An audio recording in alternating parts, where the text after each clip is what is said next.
So at the very end of our notes for chapter 4.1, I've given you an opportunity for extra credit.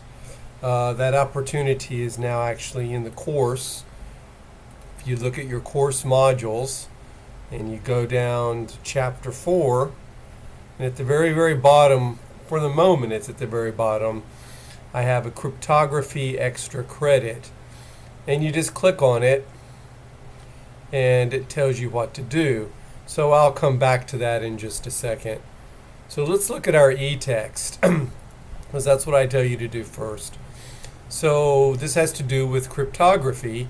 Cryptography is all about mathematics, actually, is all behind the ability for you to buy something over the internet using your credit card, to send sensitive messages to each other using encryption apps.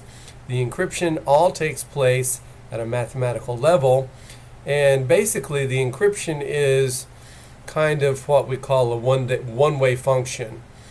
It's easy to compute the answer one direction, so it has to do with functions that have inverses.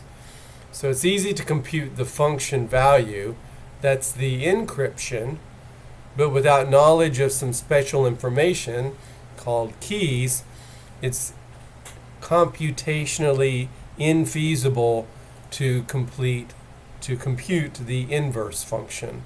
By computationally infeasible, what that means is, to the best of our knowledge, we don't have proofs of this, that kind of makes everyone a little bit nervous, is that it would take hundreds of thousands of years computing or decrypting the message given today's current computational methods.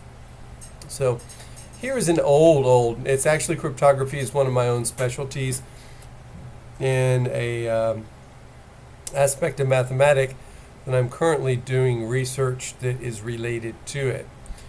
So this is a really old method of cryptography. Not the specific one we're using now, but the concept. So the book tells us a one-to-one function and its inverse can be used to make information secure. That's absolutely right. Not this function, though. The function is used to encode a message, and its inverse is used to decode the coded message. So the first move in doing all of this is we read messages using the alphabet.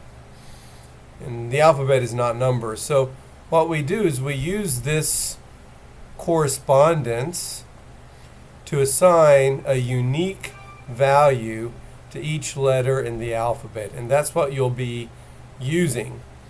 And for the example they give you, you use the function f of x is equal to 3x plus 1. And then you encode the message, be my Facebook friend.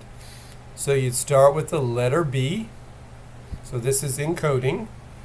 And you would find its value, 2. So you would compute f of x, f of 2, is equal to 3 times 2 plus 1. So that would be 7. So you would encrypt the B with the letter 7. Then you'd want to encrypt E. So E, you would come down here, you'd find the value of 5. So you'd compute f of 5, 3 times 5 plus 1, which is 16. So E encrypts as 16. So what I've done is given you another encryption function. It's a really easy rational function. F of n is equal to n plus 1 divided by 4. We know how to actually do this in more complicated rational functions, but I chose something pretty easy. So these are two words that I have encrypted right here. This is the first word. It has 1, 2, 3, 4, 5, 6, 7, 8, 9, 10, 11, 12 letters. And the next word has 1, 2, 3, 4, 5, 6, 7, 8, 9, 10 letters. So our function is f of n is equal to, what was it? N plus 1 divided by 4. So what you're asked to do in the assignment is to decrypt that message, the message that I have encoded with those fractions. So this is what you need to include. Your work, which tells the decrypted message, it's nothing you could guess, and your work which shows the derivation of the inverse function. In other words, if this is, n is our variable, so if f of n is equal to this here, you have to find f inverse of n. And once you find f inverse of n, you will compute f inverse of each of the values I give you in the encryption. So the first thing you'll do is compute f inverse of 1. Started teams. F inverse of 1. And it will be some value which corresponds to a letter.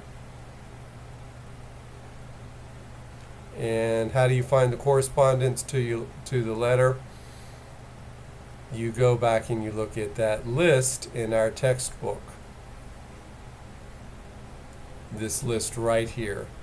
Then after you do that, you would compute f inverse of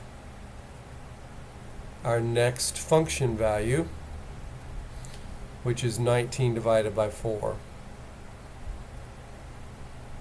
And it's going to be another letter. And as those letters, spill out, they will start spelling an actual word, not a nonsense word, but an actual word. And what you will do is you will upload the phrase, your work for decrypting a few letters, not all of them, and the work that shows how you find the inverse function. And I chose a pretty simple inverse function. So you have until Sunday before finals week to upload it. It's a fun, easy exercise. If you have questions when you're doing it, just send me an email.